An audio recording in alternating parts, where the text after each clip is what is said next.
welcome back to my channel, to another sewing video where I'm sharing with you what I've been sewing recently. Now this set that I'm going to show you, I started making the top maybe a couple of months ago and I've only just finished the shorts, so it's kind of like a what have I been sewing recently kind of video. And today I want to show you my lovely silk summer set that I have just finished, which I am in love with. So let's talk about the fabric. As always, I like to start with the fabric. This fabric is a lovely black and white dotted kind of print, 100% silk fabric. This fabric is from FC Studios Fabric, and I will leave that linked below. This is a white backed with the black dotted design on it, but they also do a black backed with the white dotted, the other colourway basically. So I also leave that linked down below as well for you to have a look if you like the look of it. This is about £8 a metre I paid for this fabric, and it's lovely. Like, it's really it's quite a thick silk. It was actually thicker than I expected it to be, but in a really nice way. Yeah, it's got a lovely drape. As you can see, the movement in it is beautiful, and I always had this sort of project in my mind that I wanted to make, and I was just searching for the right silk fabric. I had my eye on some Liberty fabric as well, but this was a little bit cheaper, so I thought I can start out with this fabric, and if I like the look of this set I can always make a Liberty version. So yeah, and I probably will, I think. I want to quickly talk about, now I have this information over on my blog, so I will leave the blog post link below if you want to learn more about how to work with and to cut silk fabric. Because this is very, very light, it's got a lot of movement to it, it shuffles around a lot when you want to cut it or pin it. I use the sandwiching technique to cut the fabric so it's nice and precise, a really clean straight line, and it's not ziggy zaggy where the fabric is moved while you're cutting. And the sandwich technique, again I'll leave a tutorial to this down below, is when you place a layer of piece of paper along a large piece of paper on the very bottom layer, then you add the fabric that you're going to use, pin the fabric to that first layer of fabric, to paper, and then you place your pattern on top of the fabric as usual, and you pin the pattern through the layer of fabric and the paper. So then when you come to cut out the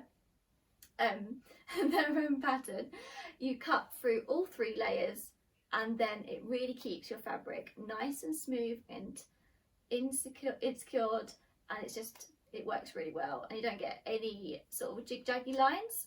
So anyway, I'll leave a more explanation to that technique down below, because it works really, really well, and it was a technique that I learned while at uni with my fashion design degree, and a top pattern cutter told me that technique, and it works so well.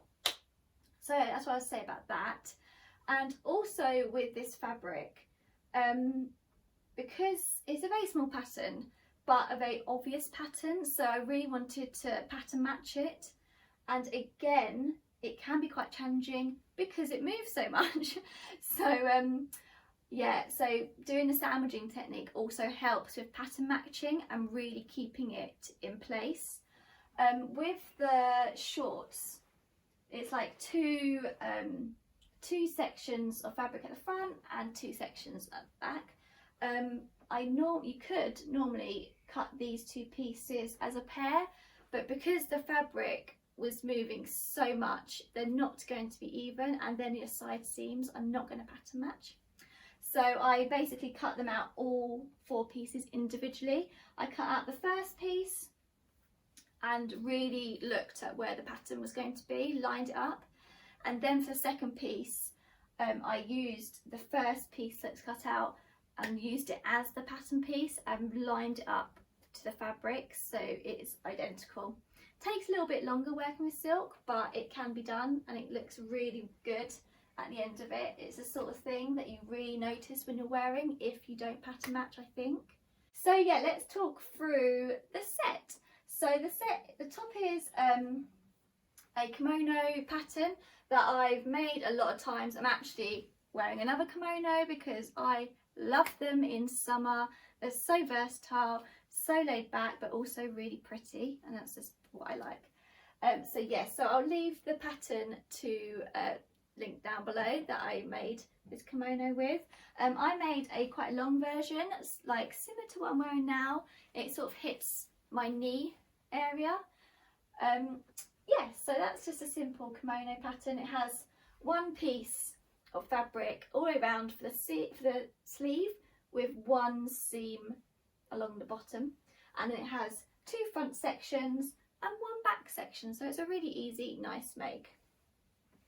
And then for the shorts, I self-drafted these shorts using my trouser block pattern. Yeah, so these are obviously made to fit me. And for these shorts, I wanted a slightly more high-waisted short for the elastic waistband to sit at my thinnest point of my waist. And I also chose to make the elastic much thicker. I think about a 5 centimetre elastic I chose to put in this, and I think it just gives it a bit more of a premium look, a nice thicker, more secured waistband. That's what I thought. I've made shorts with a thinner piece of elastic. Sorry, I can't get my words out. And these didn't look the best. So I much prefer a thicker piece of elastic, and then it's more secured around your waist, and it just sort of sits in place a bit nicer. So yeah, so these are sort of like short shorts. I like a pair of short shorts. Yeah, and they are sort of gathered with excess fabric around the waistband, which sort of gives a bit more of volume here and movement, which I really like. So just a really nice comfy pair of shorts that look really nice in my opinion. So yeah, so this is my new kimono and shorts summer look that I've been sewing recently. Yeah, thank you for watching today's video.